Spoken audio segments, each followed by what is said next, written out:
El autor del presente artículo es Josué Abraham Rivera Estrada. A él pertenecen todos los derechos de autor. Josué Rivera, 2020, Adiós al relativismo gnoseológico, Universidad de San Carlos de Guatemala, Facultad de Humanidades. Adiós al relativismo gnoseológico. Josué Abraham Rivera Estrada. Desde un enfoque materialista empirista, ¿a qué tipo de solución se supone que recurramos cuando lo que se desea es abordar y satisfacer la pregunta sobre el origen del ser humano? ¿A la visión maya del hombre? ¿A la visión inca de la creación o del origen? ¿A la establecida por el denominado monstruo del espagueti volador? ¿O, a la versión creacionista cristiana del origen del ser humano? ¿O quizá tal vez a la respuesta dada por las ciencias naturales?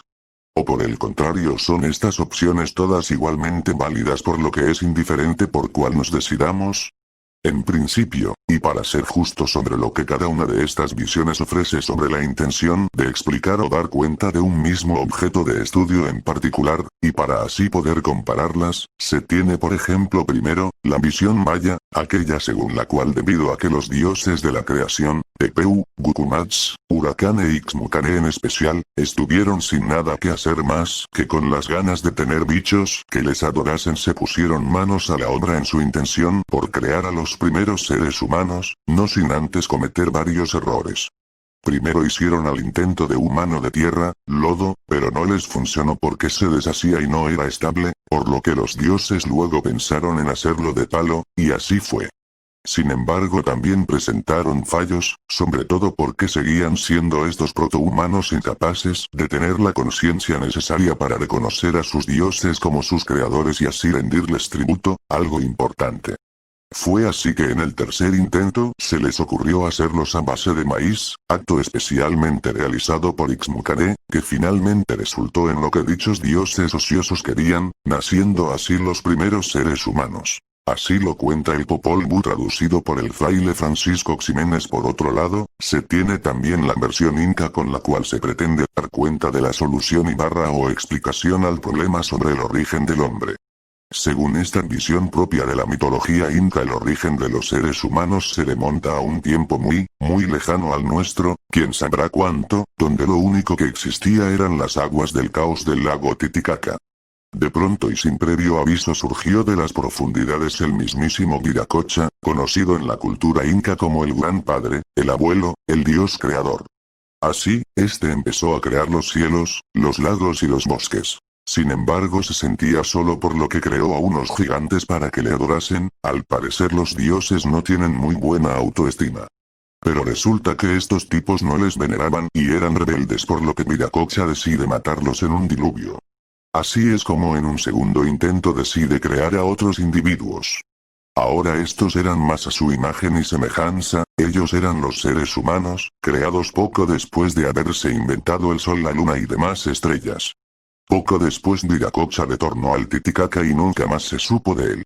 Y ni qué decir de la religión judeocristiana. Es sobradamente conocida la forma en que se concibe y da cuenta del problema del origen del hombre. Con un dios, Yahvé o quizá Jehová, creando los cielos y la tierra, la luz, las plantas, los animales y al hombre, toda la hazaña más ni menos que 7 días, siendo el humano su única creación hecha a imagen y semejanza divina.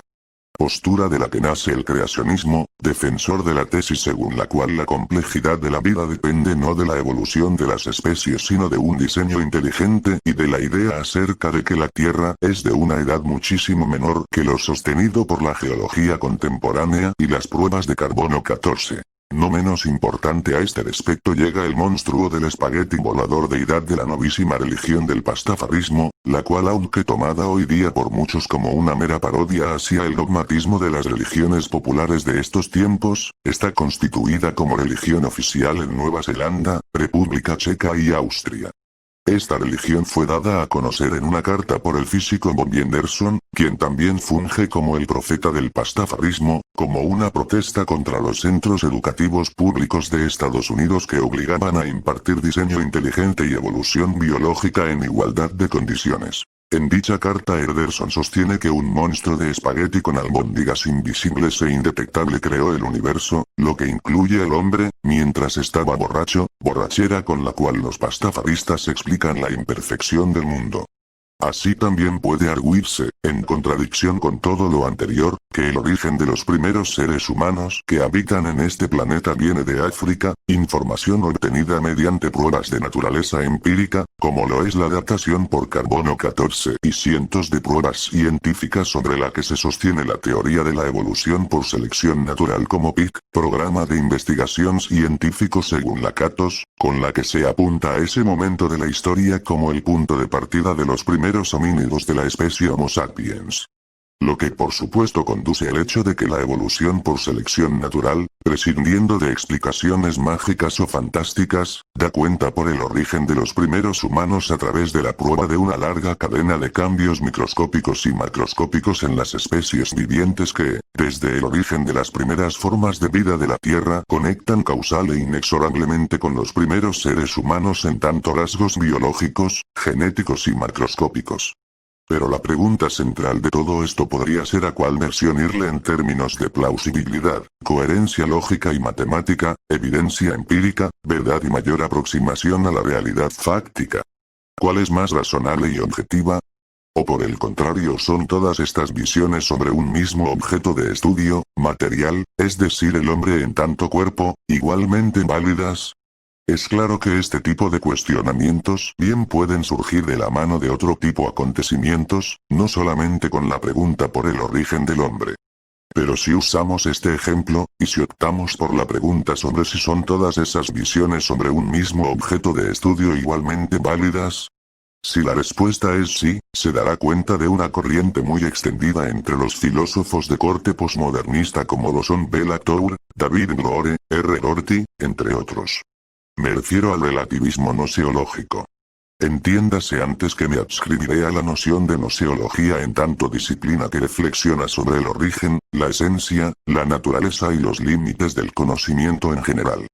Por lo que con relativismo noseológico puede entenderse como una corriente o postura filosófica respecto al conocimiento, más precisamente epistemológica, según la cual existe una multiplicidad de realidades todas igualmente válidas y relativas a la cultura, marco de referencia o sistema de creencias de las que cada una de estas realidades procede.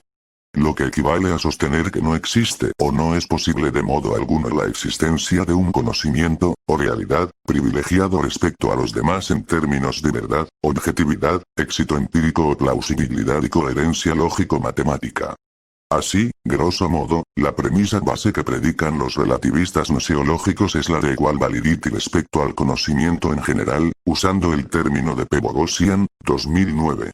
Esta tesis de la igual validity popular en los que se adscriben a alguna corriente de tipo constructivista, instrumentalista, anarquista o relativista respecto al conocimiento, dicho sea de paso contraria a los que se adhieren a algún tipo de realismo, objetivismo o cientificismo, es sustentada como advierte Moulines, 1991, por dos tesis, a las que llamaré T1 y T2. Con T1 bastante natural de admitir sin que necesariamente nos adscribamos a defender a algún tipo de relativismo noseológico y T2, la verdaderamente problemática y diametralmente diferente desde un punto de vista epistemológico a la primera, y que además no presenta ninguna relación causal con T1, y es la que lleva a concluir sospechosamente, entre otras cosas, que no tiene sentido el preguntarse por un conocimiento adecuado, objetivo o aproximadamente verdadero ya que todos son igualmente aceptables. Grosso modo, es T2 la que lleva a los relativistas noseológicos a abandonar todo compromiso ontológico, ya que la idea de la cosa en sí, la verdad o la universalidad de una realidad independiente del sujeto en ese contexto no tiene el menor significado. T1 simplemente consiste en el hecho evidente según el cual lo que las personas consideran como conocimiento varía según el contexto cultural o marco de referencia desde el cual se encuentre, como ocurrió con los ejemplos citados al principio de este ensayo.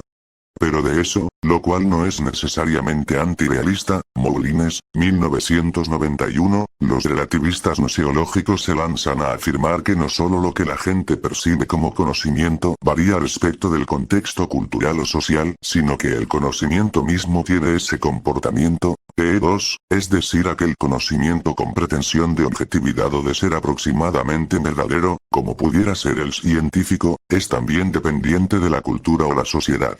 Con ello los relativistas gnoseológicos destruyen toda posibilidad por alcanzar un conocimiento objetivo, ya que para estos las palabras conocimiento adecuado, objetivo, aproximadamente verdadero o justificado no tienen cabida o razón de ser. De ello resulta cuestionable cómo de T1 los relativistas gnoseológicos admiten T2. Ya que esta pareja de tesis a la luz de una discusión epistemología son fundamentalmente diferentes, por lo que de la aceptación de T1 no se sigue T2 ya que de la admisión natural, obvia y hasta trivial de que la percepción sobre lo que se cree que es conocimiento varía según la cultura o lo social, se asume sin ninguna conexión causal o fundamentada que por tanto el conocimiento mismo también es dependiente de la cultura o lo social. De ahí que parezca que estos defensores de la equal validity como consecuencia dudosa de T1 y T2, las cuales como vimos presentan ya dificultades por sí solas, le teman al conocimiento, Boghossian, 2009. Y eso es apenas el principio del problema que resulta de asumir T1 y T2 para concluir equal validity en cuanto al conocimiento en sí mismo.